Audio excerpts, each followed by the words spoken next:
muchachos.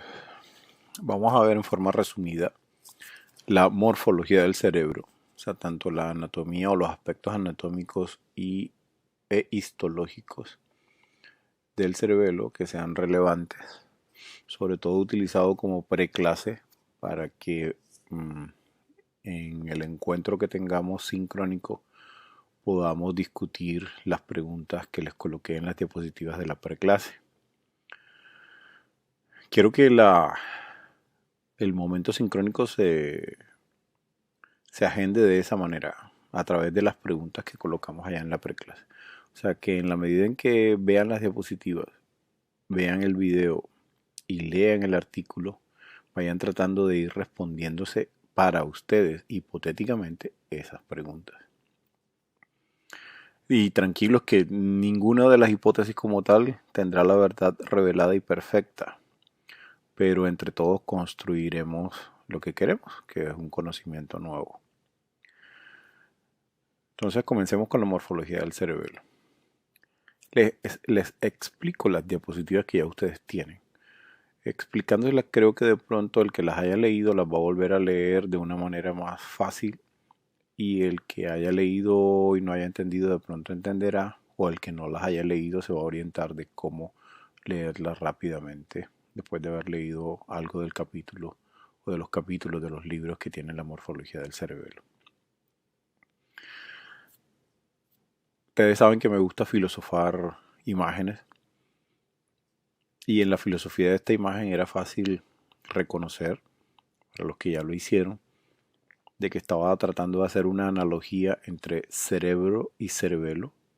El nombre de cerebelo etimológicamente viene de cerebro pequeño, y pues es cierto, o sea, se nota el parecido entre cerebro y cerebelo a una escala diferente, como si estuviéramos hablando de un bonsai, como vimos en las imágenes anteriores, como un bonsai del cerebro.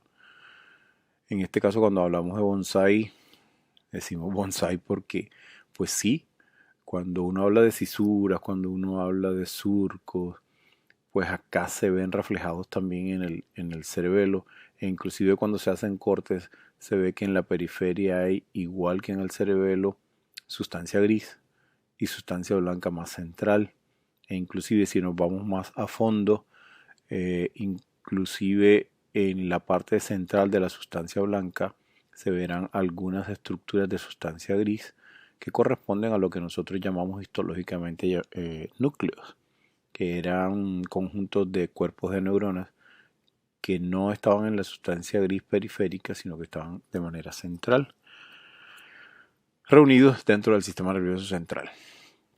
Entonces, en este corte de cerebelo se ven cosas muy parecidas al cerebro, cuando hablamos de cisuras, cuando hablamos de surcos, cuando hablamos de sustancia gris periférica, cuando hablamos de sustancia blanca central y de núcleos, como también pasaba en el cerebro. E inclusive la apariencia de dos hemisferios que allá en el cerebro son pues muy reales y que están interconectados por algunos espacios de sustancia blanca. Pero acá, a pesar de que llamamos a estos dos hemisferios, pues realmente no están sino como una estructura general que se llama cerebelo. Sin embargo, seguiremos hablando de hemisferios cerebelosos. Entonces, leyendo las diapositivas, pues el cerebelo saben dónde está situado, saben en relación al tamaño o al peso que ya conocían del cerebro, que es mucho más pequeño porcentualmente que el cerebro, el caso del cerebelo, que tiene forma de mariposa con alas extendidas. Bueno, ahí hay que tener una imaginación espectacular, pero estos anatomistas la tienen.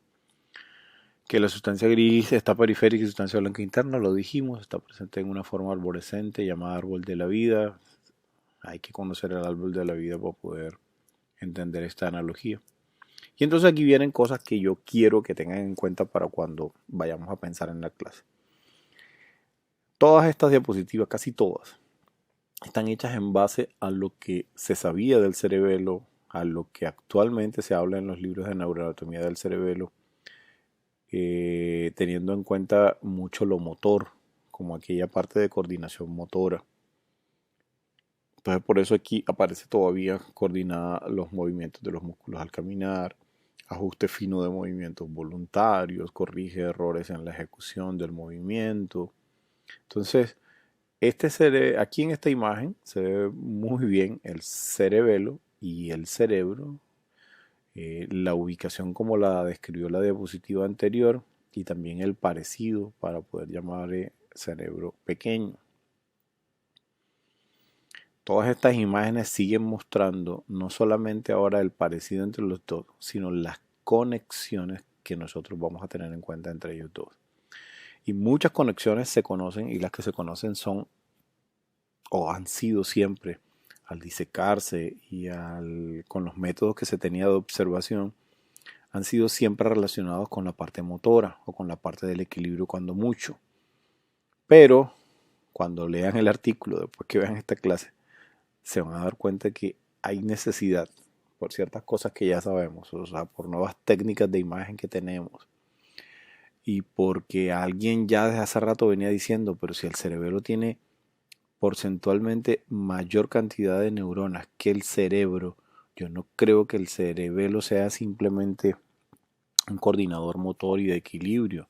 Debe tener otras funciones que definitivamente no conocemos. Y si leen el artículo se van a dar cuenta entonces de dónde sacaron todo esto. Entonces se sigue pensando aquí en estas diapositivas en lo motor y equilibrio del cerebelo como coordinador. Fíjense que digo coordinador, no estoy diciendo el jefe. Digamos que el jefe sigue siendo el cerebro. Digamos que el que toma la decisión es el cerebro. Pero que se le consulta al coordinador de lo que se va a hacer. Perdón, y podemos diciéndole acá. Se le consulta al cerebelo de lo que se va a hacer para que él al dar una información pueda ayudar a que lo que va a hacer el cerebro se haga en mejores condiciones o se haga más fino, por decir así. O sea, eso le llaman coordinador de movimientos finos. Esto sigue siendo anatomía, la ubicación, la tienda del cerebelo. Aquí está la hoz, pero la tienda del cerebelo. Estos apuntes en letras en las diapositivas son importantes porque son como postulados que se tenían y que uno debe tenerlos en cuenta cuando los ve en los libros. Tienen que le llaman siempre al cerebelo hacia área silenciosa porque al estimularla eléctricamente pues no provoca ninguna sensación y raramente provoca movimientos motores directamente él. Por eso le llamaron el área silenciosa. Entonces el cerebelo al final de todo lo que hemos dicho compara el estado físico actual de cada parte del cuerpo según indica la información sensorial con el estado que intenta producir el sistema motor. Esto es muy importante. Compara el estado físico actual de cada parte del cuerpo según indica la información sensorial con el estado que intenta producir el sistema motor. Yo necesito escribir, alguien me tiene que informar sobre qué superficie estoy escribiendo, con qué lápiz, qué tan fuerte estoy apretando el lápiz, qué tan húmeda está la superficie, qué tan afianzado está mi cuerpo sobre donde estoy escribiendo. Porque para poder darle una retroalimentación a lo que intenta producir el sistema motor.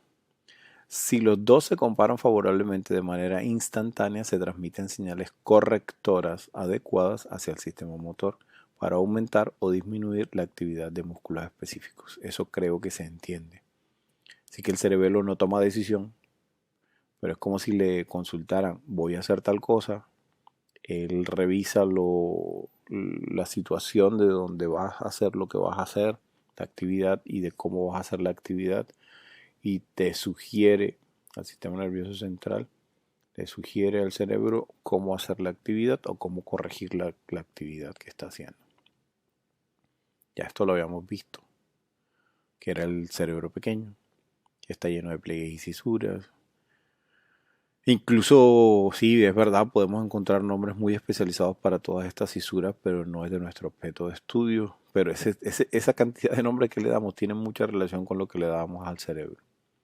Funcionalmente aún no hay una correlación específica de cada una de todas esas partecitas. Y esto lo digo porque en una diapositiva posterior vamos a encontrar un pocotón de nombrecitos de cada uno de los lóbulos del cerebelo al cual era chévere para nosotros aprendernos, decirlos de memoria, pero a estas alturas del partido no todas tienen relación funcional. Anatómicamente se ven dos fisuras, una anterior y una posterolateral, entonces, o prenodular, dividen al cerebelo en tres lóbulos. Este lóbulo queda por delante de esta cisura anterior. Este lóbulo que está en rojo queda entre la cisura anterior y la posterolateral o prenodular. Y este lóbulo queda delante de esa cisura prenodular. Entonces, me quedan tres lóbulos, anterior, posterior y flóculo-nodular. Y es interesante no solo por anatomía ver esas cisuras, sino porque ahora que veamos el desarrollo filogenético y funcional del cerebelo, se nota que las tres áreas manejan de lo que se conoce hasta ahora diferentes funciones. Ahí se ven mejor las cisuras en vivo como tal, pero ya que se ve relación con el tallo, los pedúnculos inclusive, con el cuarto ventrículo. Pero me gusta que este cerebelo que se ve aquí, esta parte al hacerle el corte, me queda todavía el hemisferio de aquel lado, se ve no cortado, pero se nota el desarrollo. Y digo de este desarrollo porque entonces vamos a hablar próximamente de lo filogenético y vamos a tener que tener en cuenta eso que acabo de decir. Una protuberancia divide en dos hemisferios al cerebelo, llamada vermis, o sea, esto que está aquí, el vermis. Aquí se ve el vermis por dentro. Entonces, esta sobresaliente que está aquí de sustancia gris lo divide en dos hemisferios. Por eso se dice que no son dos hemisferios como tal. Cuando allá en el cerebro se piensa en dos hemisferios. Esta parte central era el cuerpo calloso, ¿se acuerdan? Y hacía unión entre los dos hemisferios. Pero aquí es sustancia gris lo que está conectando las dos. Entonces se dice que se maneja como una estructura en general. Pero esta división, como dice, es exclusivamente anatómica, visual, pues funcionalmente el cerebro no posee dichos hemisferios, ya que trabaja como una unidad estructural. La zona ubicada entre el vermis y un hemisferio recibe el nombre de paravermis. O sea, esto es el vermis, estos son los hemisferios, y esta zona de aquí, entre el vermis y los hemisferios, esta zona de aquí y de aquí se llaman paravermis. Y ténganlo en cuenta porque ahorita lo vamos a mencionar. Entonces, filogenéticamente hablando, es como si pensáramos en especies inferiores a nosotros o en nuestra evolución, cuando no utilizábamos tanto los movimientos finos en nuestras manos, sino todo dependía de los ejes e inclusive del equilibrio, pues nuestro cerebelo parece que esta parte que está en rojo, el lóbulo posterior, no estaba tan desarrollado. Teníamos desarrollado este flóculo nodular que tiene que ver mucho con el equilibrio, este lóbulo anterior que tiene que ver mucho con el tono muscular. En cambio, esta parte del lóbulo posterior se desarrolló más hacia el control de movimientos finos. Esta suposición, esta hipótesis hace pensar que nuestro desarrollo en la evolución ha ido aumentando el tamaño de esta parte del cerebelo, que indudablemente se ve mucho mayor que las otras. Y esto comparativamente, si vamos a otras especies, se ve diferente. Este lóbulo posterior no está igual en otras especies que no manejan tanto el tacto fino. El tacto fino no, perdón. La parte motriz fina. Entonces, filogenéticamente, así como yo hablé del lóbulo anterior, posterior y flóculo nodular, se habla del arquicerebelo como el flóculo nodular, que es la zona más vieja, y la zona más vieja pues es como lo más instintivo, el equilibrio. El paleocerebelo, que vendría siendo el lóbulo anterior, que sigue siendo viejo, pero no tan viejo como el arquicerebelo, y no tan joven como el que sigue ahora. De más reciente desarrollo filogenético que el arquicerebelo, ya lo dijimos, se correlaciona con el lóbulo anterior. Por último, el neocerebelo, que es esto, que es lo que se relaciona con el lóbulo posterior, y es el más reciente filogenéticamente. observado. Esa filogenética, si nosotros la unimos con conexiones que ya conocemos de médula y de cerebro y con funciones, nos termina haciendo que el flóculo nodular me maneje el mantenimiento del balance y el control del movimiento de los ojos, y le llamemos vestíbulo cerebelo, que la parte del lóbulo anterior o el paleocerebelo, yo lo llamo espinocerebelo porque tiene mucha relación con el tono muscular y con todo lo que viene de la médula espinal, y que esto que está aquí en azul, que vendría siendo el lóbulo posterior o el neocerebelo, tiene mucho que ver con la coordinación, con la planeación y la iniciación de actividad voluntaria e inclusive con procedimientos hechos de memoria. En la medida en que vayan leyendo, todo esto que estoy diciendo puede ser profundizado por ustedes. Entonces, esto es lo mismo, solo que tratado en un esquema de explicarlo en diferentes tomas del cerebelo, como alas de mariposa, que aquí sí se ve como alas de mariposa, y señalando el flóculo, los flóculos y el nódulo, como ese lóbulo flóculo nodular, los paravérmix al lado del vérmix, la parte del lóbulo anterior y lo grandote del lóbulo posterior. Esta es la imagen que yo les decía. Miren, esto es de la neuroanatomía de Bustamante, si no me equivoco, porque a nosotros nos los hacían aprender de memoria. Son un espectáculo, sabérselo para nosotros era un espectáculo. Claro que hoy en día te digo, y como, ¿para qué? Debe ser bonito si en algún momento, en la medida en que vayamos desarrollando técnicas de reconocimiento de conexiones, entendamos muchas de las funciones de cada una de estas partes del cerebelo. La conocemos a grandes rasgos, el flóculo nódulo, este lóbulo posterior y este lóbulo anterior, pero así cada uno de los lobulitos es muy difícil. Más parecido con el cerebro, claro, aquí también suceden eventos vasculares como este infarto cerebeloso que está ocurriendo aquí. Y entonces yo tengo que pensar ya no solo en el tejido, porque es tejido nervioso, entre otras cosas. Y como tejido nervioso, acuérdense de todo lo que ya habíamos dicho de tejido nervioso, del neurópilo, de las neuronas, de que no hay matriz extracelular como tal, de la consistencia del tejido. Para que lo vayan aplicando aquí en los momentos en que pase alguna alteración vascular. Igual que el cerebro también tiene meninges que lo rodean. Aquí se nota las meninges, la pía madre pegadita aquí y entrando por cada uno de los surcos. Y entrando con los vasos sanguíneos también. Pero es igualito. Miren cómo se ve sustancia gris aquí y sustancia blanca en el centro de cada una de estas folias u hojas del árbol de la vida. Ahí de nuevo los lóbulos, pero ahora está relacionado con la vascularización y en este caso es muy importante y de aquí en adelante hasta que lleguen a neurología. Porque el cerebelo, si ustedes ven bien, parecería que fueran dos arterias. Una arteria cerebelosa superior y una inferior. Solo que la inferior no es una sola, la inferior son dos y salen de lugares diferentes. De la vertebral y de la arteria basilar. Entonces terminan diciéndole a la arteria, a una de esas arterias, arteria cerebelosa posterior-inferior y arteria cerebelosa antero-inferior. Esta antero-inferior sale de la basilar, esta posterior-inferior sale de la vertebral antes de que se una y forme la basilar, antes de que se una con la otra vertebral y forme la basilar. Y esta arteria cerebelosa superior, más arribita, formándose de la basilar también.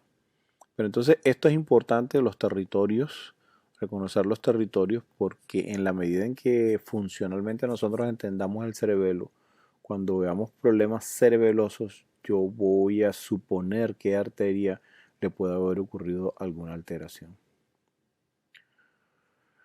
Aquí se ve más bonito lo que yo decía.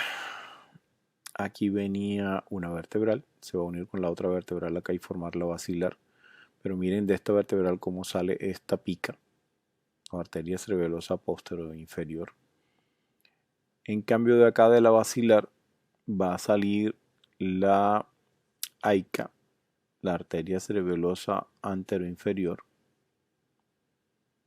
y la arteria cerebelosa superior sale mucho más arribita de la basilar.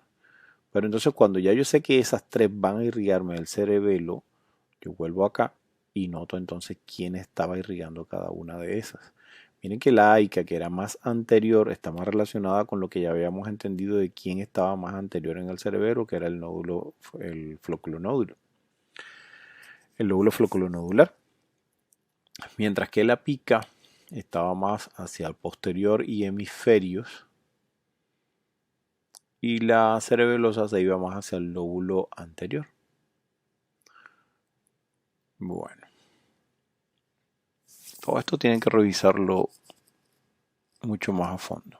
Pero esto de la vascularización es muy, pero muy bonito. Este esquema es muy bonito.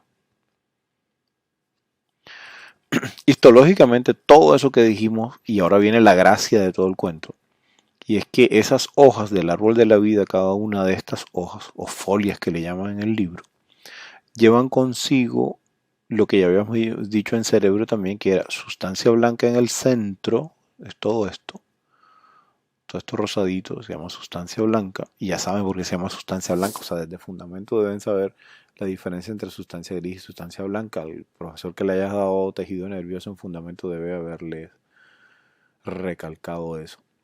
En cambio de aquí, desde aquí donde estoy señalando, hacia la periferia, todo esto es sustancia gris. Solo que característicamente aquí en el cerebelo, mire cómo se ve de bonito la diferencia de colores dentro de la sustancia gris formando tres capas. Esta capa bastante punteada de morado, esta capa casi con pocas, o que se ve con pocas células, y una capa que no se ve muy bien aquí, pero que está en el límite entre estas dos capas y que es una capa única de células, mire, a intervalos. Esta celulita que estoy señalando aquí, esta y así siguen a intervalos y que se llaman células de Purkinje, son muy importantes y muy bonitas en el cerebelo. Esto queda haciendo la periferia, seguramente estos serán meninges con vasitos sanguíneos penetrando. Esto queda haciendo sustancia gris y esto queda haciendo sustancia blanca. Entonces, miren aquí. Dentro de esa sustancia gris, nosotros tenemos que esa periferia que yo decía que se veía con poca, perdón, que se veía con poca celularidad es la capa molecular. Esta capa que se ve aquí son la capa de células de Purkinje, que es única y a intervalos, y esta capa que se ve acá es la capa granulosa o de células grano. Vamos a seguirla viendo mucho más bonito. Aquí se ve mejor. Esta es la capa molecular, la que está entre las flechas azules. Las flechitas amarillas señalan las células de Purkinje, que se denomina como una capa de células de Purkinje. Y esto que está aquí entre la flecha roja es la capa de las células grano, y esto que está entre las flechas verdes es sustancia blanca. Si digo que esto es sustancia blanca, por lógica aquí no deben estar buscando cuerpos de neuronas. En cambio, todo lo que se diga que es sustancia gris, que son estas tres capas, todas deben tener cuerpos de neuronas, además de las células de la glía concebidas. Pero deben tener cuerpos de neuronas. Solo que las neuronas más bonitas y bien visibles en el cerebelo son estas células de Purkinje. Las otras células, pues sabemos que son neuronas, tienen que creerme que son neuronas, pero son de tamaños tan diferentes e inclusive en estas células grano tan pequeñas que no las vamos a reconocer nosotros a nuestra visión como neuronas, pero son cuerpos de neuronas. Por eso se sabe que esto es sustancia gris y que esto también es sustancia gris, a pesar de que no se le vean como tal unos cuerpos de neuronas que se reconozcan muy bien. Miren esa célula de Purkinje hermosa, una belleza de célula de Purkinje. Esto es una célula multipolar, aunque no lo crean. Y esto que va saliendo aquí es una dendrita. Y una dendrita que después se ramifica mucho más, muchísimo más. Y aquí no se nota, pero debe salir el axón hacia acá, atravesar esta capa de células grano y buscar la parte central del órgano. Y ahorita lo vamos a ver, a que me entiendan eso. Pero además, lo que dijo, o sea, si esto es un cuerpo de neuronas y estos son cuerpos de neuronas también, deben haber otras células que no son neuronas, sino que son células de la glía. Y otra vez vemos esto, que en otros lugares sería matriz extracelular, pero acá para nosotros sabemos que se llama neurópilo. Otra vez las células de Purkinje, miren, en una capa única a intervalos,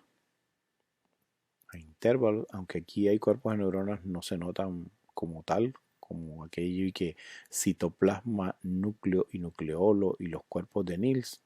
De pronto las células de Purkinje sí, pero las células grano no y las células de la capa molecular tampoco. Me gusta esta imagen de Histology Guide porque me muestra, aunque es cerebelo de rata, pero hay una cosa que la histología generalmente no me muestra.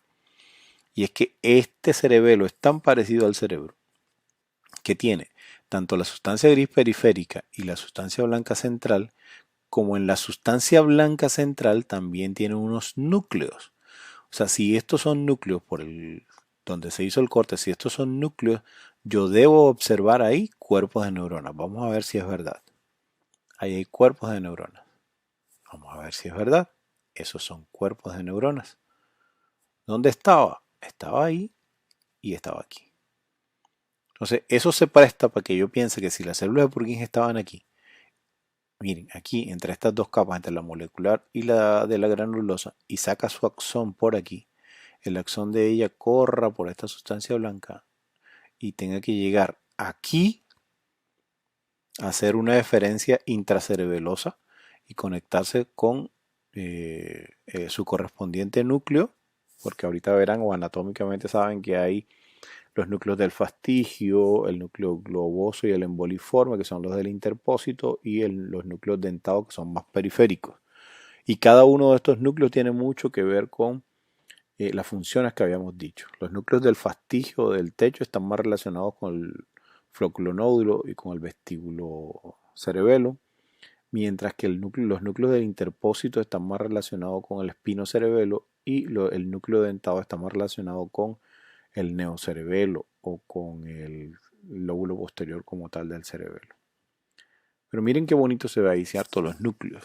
Ahí sí podemos pensar en núcleos como tal.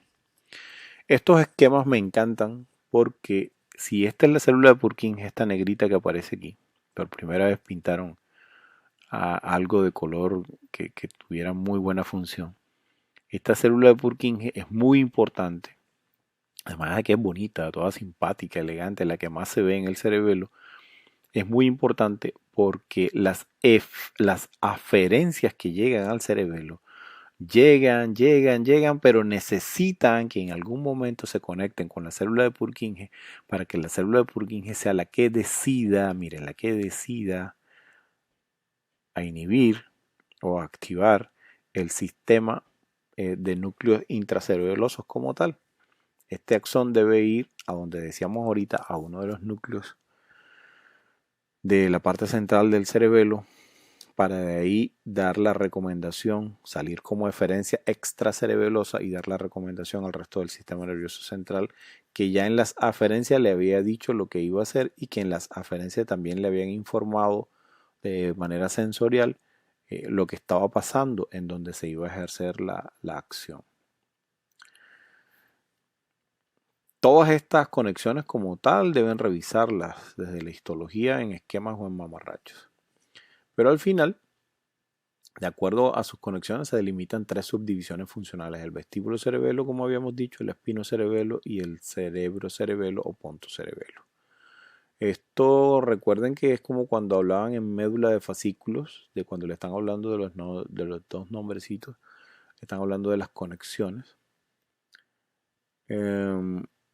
Esto corrobora lo que habíamos dicho antes. Lo más chévere que puede pasar aquí es entender que esto es una célula de Purkinje. Qué espectáculo de célula. O sea, ver esa cantidad de prolongaciones citoplasmáticas que tiene, de posibilidades de recepción, para que luego saque por un axón la decisión, me hace entender lo que tiene que hacer el cerebelo.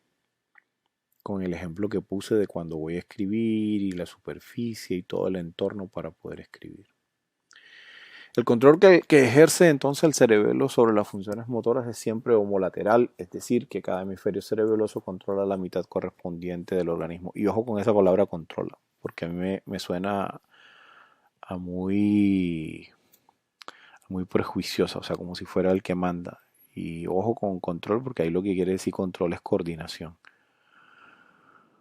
Como que revisión o supervisión. de la correspondiente tarea. ¿Por qué del mismo lado? Porque acuérdense que lo que viene del cerebro hacia la parte motora del lado contralateral, al llegar al cerebelo, se decusa y sale por el mismo lado donde va a ser la ejecución. Esta es la capa molecular. Miren que no se ven bien los cuerpos de neuronas, igual que cuando estábamos en hematoxilina y eosina, pero se nota que hay cuerpos de neuronas con conexiones musgosas y todo lo que verán en el libro. Este es un esquema muy bonito donde se ve la célula de Purkinje recibiendo toda la información y tratando de tomar una decisión. Esta es la cantidad de fibras que hay dentro del cerebelo en la sustancia blanca como tal provenientes y llegando al cerebelo, lo que me habla de que el cerebelo definitivamente es más importante de lo que nosotros pensamos. O sea, pensar en el cerebelo con tantas conexiones y con tantas neuronas y pensarlo solamente como control motor, no sé, nos está quedando corto. Entonces por eso me encantaría que después de que terminen esto lean el artículo, creo que se los pasé en español, de cerebelo, memoria y aprendizaje, porque terminarán viendo que la cognición, que muchas de las cosas que son funciones superiores, si bien no están mandadas por el cerebelo, porque el cerebelo al fin no está mandando ni siquiera la parte motora, o sea, no la está ordenando, pues sí está ocurriendo una interfaz en el cual el cerebelo es justo y necesario para que se den las cosas bien. Y eso se nota cuando hay alteraciones cerebelosas, porque no se explicaban antes por qué los pacientes, a pesar de que era un problema cerebeloso, no tenían solo síntomas motores, como las ataxias famosas de siempre, sino tenían otros problemas cognitivos. Entonces le empezaban a echar la culpa a que el problema vascular era más grande de lo que pensaban y que no era solamente cerebelo. Hoy en día que las técnicas de radioimagen están más adelantadas, o sea, nos hemos podido dar cuenta de muchas más cosas. Aquí les corroboro lo que estábamos diciendo del cerebelo. O sea, el cerebelo siempre lo habíamos visto así y no estábamos pensando en la parte central que también tenía núcleos. Miren cómo se ve en este cerebelo en Histology Guide. Y para que se diviertan un rato en que no todo lo gris y blanco es feo. Esta elefantita es bien bonita. Llega un momento en que tienen que empezar a relacionar lo anatómico, lo histológico y lo funcional. Entonces estos núcleos, el núcleo dentado, el núcleo del fastigio y estos dos, el globoso y el emboliforme, que se denominan como núcleos del interpósito, y colocados en este esquema desde el vérmix hacia la periferia, el más periférico queda siendo el núcleo dentado y este núcleo dentado está más comunicado con las células de Purkinje que vienen de los hemisferios del cerebelo y así se van colocando los del paravermis con los del interpósito y los del flóculo-nódulo con los núcleos fastigiales. Estos esquemas los harán entender mucho mejor, espero que lo lean en el libro. Este es el homúnculo colocado en el cerebelo. Y miren cómo se ve en el homúnculo la representación de que la parte motriz fina está colocada más hacia los hemisferios como tal. Y la parte axial como tal de eje de los miembros está más en el paravermix. Mientras que el equilibrio, bueno, ahí no se nota como tal, pero se ve un homúnculo muy parecido a lo que ya venían manejando en cerebro. Es leer las aferencias cerebelosas de lo que se conocía. Es leer, bueno, mirarlas en el esquema, pero además leer también las eferencias cerebelosas, lo que tienen que hacer. Y darse cuenta que las eferencias cerebelosas vienen y la dividen entonces en intracerebelosas y extracerebelosas. Y las intracerebelosas comprenden la afectación inhibitoria de los núcleos cerebelosos por las células de Purkinje, o sea, desde las células de Purkinje a los núcleos cerebelosos, esas eran intracerebelosas. Y cuando ya salen de los núcleos como tal, cuando salen de los núcleos como tal, hacia diferentes partes del sistema nervioso central, entonces cuando los llamamos extracerebelosos. Ok, por lo menos este dentotalámico, que por nombre reconocen dónde van e influencian la actividad motora del mismo lado. Estos esquemas tienen que entenderlos, estos mamorrayos tienen que lograr entenderlos. Y lograr entenderlos no es de memoria, necesito que los entiendan. Mañana es un día en el que puede quedar dentro de una de las inquietudes cuando ustedes lo lleven allá. Ojalá y lo lleven como, o sea que profesor, esto es así, así, así. Pero inténtenlo. Y casi por último, bueno, estas son explicaciones de las eferencias también. Estos son esquemas que muestran de manera muy bonita lo que hacen las células de Purkinje. Este esquema me encanta, donde estas células de Purkinje están haciendo esta salida inhibitoria hacia los núcleos, pero antes le había llegado unas aferencias que se conectaron con otras neuronas e inclusive con las de Purkinje. Y esas aferencias hacen de que la neurona célula de Purkinje, entre comillas, tome una decisión que la lleve al núcleo correspondiente. Cuando digo núcleo correspondiente, por acá atrás lo habíamos colocado aquí.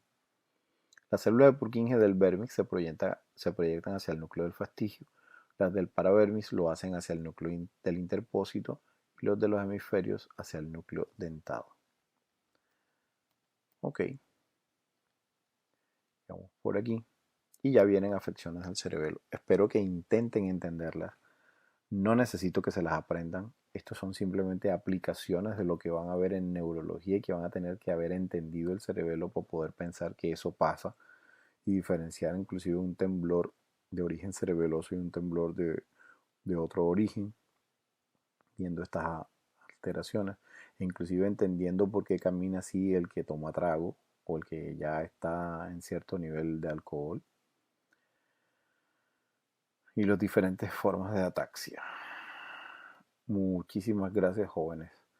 Nos vemos mañana. Espero que con todas las